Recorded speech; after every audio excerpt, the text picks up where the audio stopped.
Hey everyone, it has been a very long time since I've done a video. I think the last video I did was about the things I did before I quit my 9 to 5. And now it's been 6 months since I quit my 9 to 5. It's going awesome and I thought I would give you guys another video. So today I'm just going to talk about how to set your rates as a freelancer.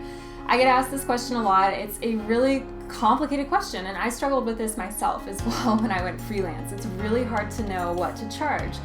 You don't want to undercharge, but you also don't want to charge so much that you're lessening your chances of getting business. So it's really important to kind of find that fine spot. So today I'm going to go over with you a few things not to do. I want to go over first how not to set your rates. There are a few different ways that I see people trying to figure this out, and it doesn't work. And there are certain reasons why it doesn't work. And then I'm going to just talk about what I did and what I do to set my rates, and hopefully it'll help you. Okay, so the first way that I see people trying to set their rates is asking other people in Facebook groups what they charge. Now, I don't know if you're part of these groups or not. If you are a freelancer or you're hoping to go freelance, the likelihood is that you're in a Facebook group for this type of community. So I'll see this almost every other day, and somebody will just post, hey, I'm trying to figure out how to set my rates. I'm wondering if other people would share with me what they're charging for a certain service. You know, insert service here. It could be whatever. It could be social media management. It could be photography, whatever. And the reason why this doesn't work is there are so many other factors to take into consideration. So if you're going to ask this in a Facebook group, you need to also ask like 5 other things, which people just aren't doing. They're just asking the one question, and then whatever the answers come in, that's what they're basing it off of. But it doesn't make any sense because you're not asking them how much experience they have, what kind of results they've gotten for their clients. You're not asking them what market they're working in. You're not asking them where their clients are from. You're not asking them how in demand they are. There are so many different factors that really go into setting your rates, and just simply asking somebody else, hey, what do you charge? That's not going to cut it. The second method that a lot of people do that I really don't like is if they were in a salaried position before they went freelance, they'll take what their salary was and they'll try to work out whatever the hourly rate is. And then that's what they charge. And they just think this is what my work is worth. But you really have to switch your mindset. So you're no longer an employee, you're a business owner. And you need to be compensated for that. And the biggest reasons why is because a lot of your time now, it's not actually spent doing the work for your clients. A lot of it's spent running the business. So you're going to be doing things like building up your personal brand, running your own social media pages. You're going to be doing marketing, networking, bookkeeping, all of this other stuff that you now have to worry about. So you're not usually going to have 40 billable hours. Think about the time alone that you spend in meetings trying to get new clients, right? And you're not being compensated for that. So you need to take that into account. Another thing, your clients don't have to pay to train you, right? You show up ready to work, ready with your skills. They can depend on you. There's nothing like that. Your clients also don't have to pay you to take vacation.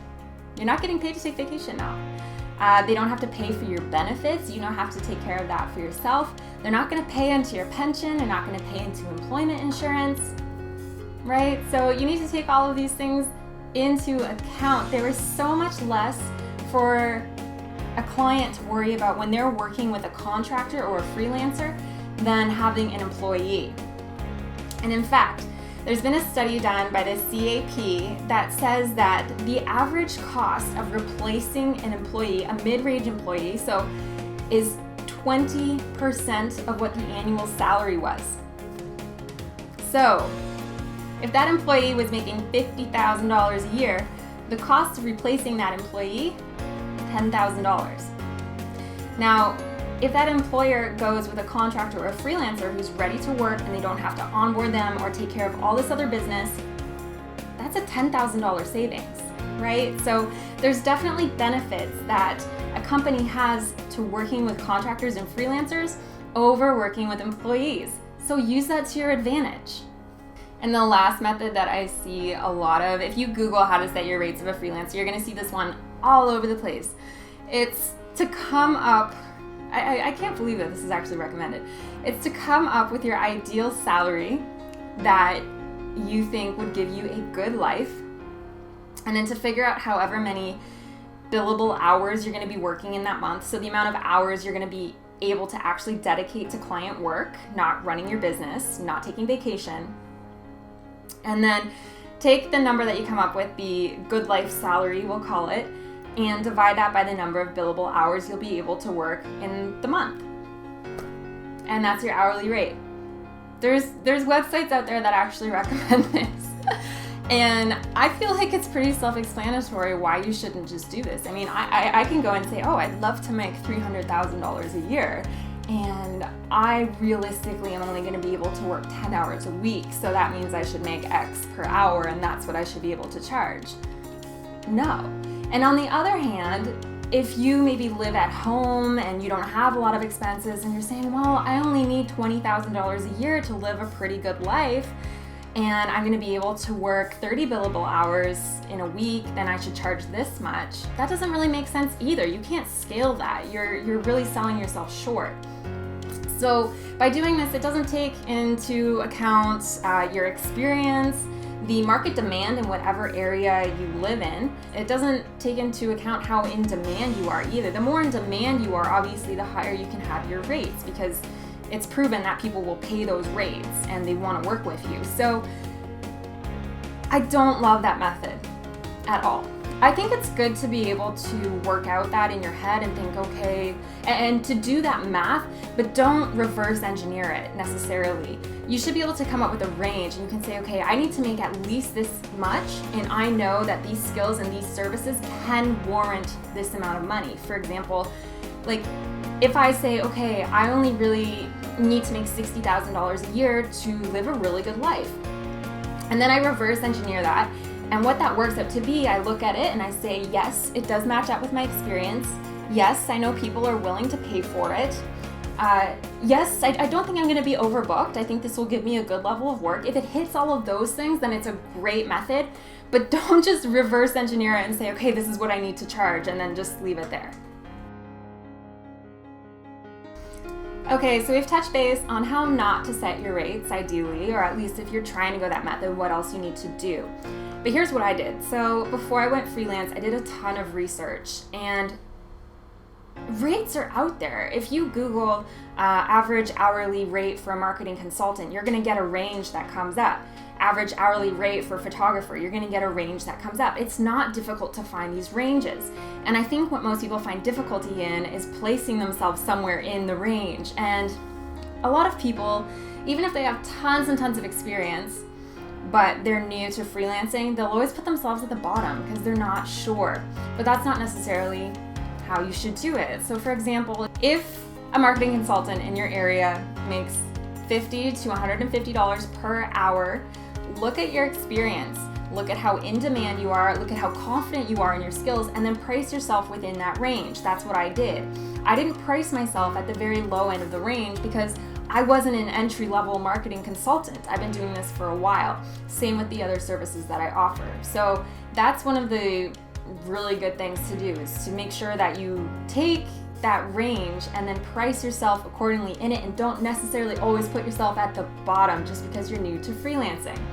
I know some people who have gone freelancing, they've been working in marketing for 5 years or so, and then they go freelance and they say, oh, I'm new, I'm just gonna charge $25 an hour. And I'm like, what? Like, they're new to freelancing, but you're not new at what you do. You're really great at what you do. And you should be able to have the confidence to move forward with your pricing. So I also priced myself in every area below what an agency would charge. I did this because I wanted to be able to compete with an agency. So I was just one person when I went freelance, and now I'm starting to develop into more of an agency myself. But when I first went freelance, if I have the same rates as an agency, that's not very appealing to a client, because the agency has a whole team behind them, and it's the impression that they can take on a whole lot more. So you don't want to be priced above an agency. Another thing that I do when I can is I'll use a project rate instead of an hourly rate. The reason why I do this is because if I become more efficient at what I do and I get better results, or it takes me less time to achieve the same results, if I charge an hourly rate, I'm the one losing out. I'm the one being penalized because I'm getting better at what I do. That doesn't make any sense, right?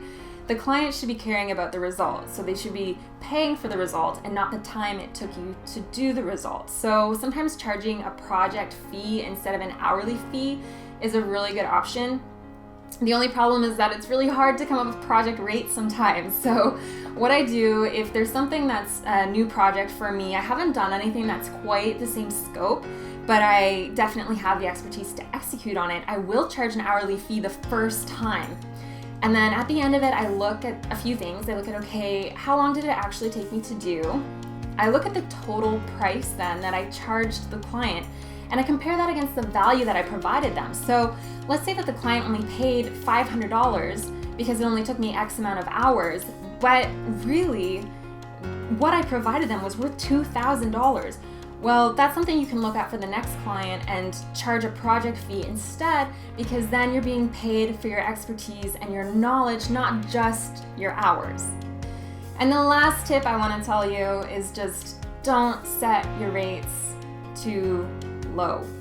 This is the number one mistake I see amongst all new freelancers is they set their rates too low and they say, oh, I'm so new, I'm going to raise my rates after X amount of time. Well, let's look at it a few different ways. So let's say you're new to freelancing, you don't have a ton of confidence yet, you really just want to get your first client. So you're like, I'm going to charge $20 an hour. Okay, so you charge $20 an hour. Chances are after your first client, you're not going to raise your rates right away. You're going to be doing $20 an hour for a while. But your goal, like 3 years from now, is to be making $80 to $100 per hour, let's say. How do you think you're going to get from $20 an hour to $80 to $100 an hour over that span of time? And the problem is that if you're good at what you do, a lot of your clients are going to be the same clients, and they're going to think that's really strange that your price is quadrupled in a few years. It doesn't make any sense, right? So if you give yourself a bit of a higher starting point, it's going to make it a lot easier to scale, and you're going to have smaller jumps. So for example, when I first started out, one of my rates was $75, and this was like 2 years ago. One of my hourly rates. And so a lot of your clients, you work with them for a long period of time. You don't want to be raising rates every few months, right? But what you can do is, every year or so, a raise is understandable. And so just recently, I went from $75 to $100 an hour on that one service. And that was in a period of, 2 years, one increase. And I was able to do that increase. But if you're going from $20 to $80 or $100, that doesn't really make much sense to a lot of people. And going back to charging the same as what somebody who is employed in the role would make, so let's say you're looking at becoming a freelance social media assistant, and there's a position that's open and it pays $20 an hour. You see it on a job board. You're just looking to see what positions are paying, and you think, okay, I'm going to charge $20 an hour. If you're qualified enough to do the job that's with a formal employer for $20 an hour, you have the same experience, you can do the same results.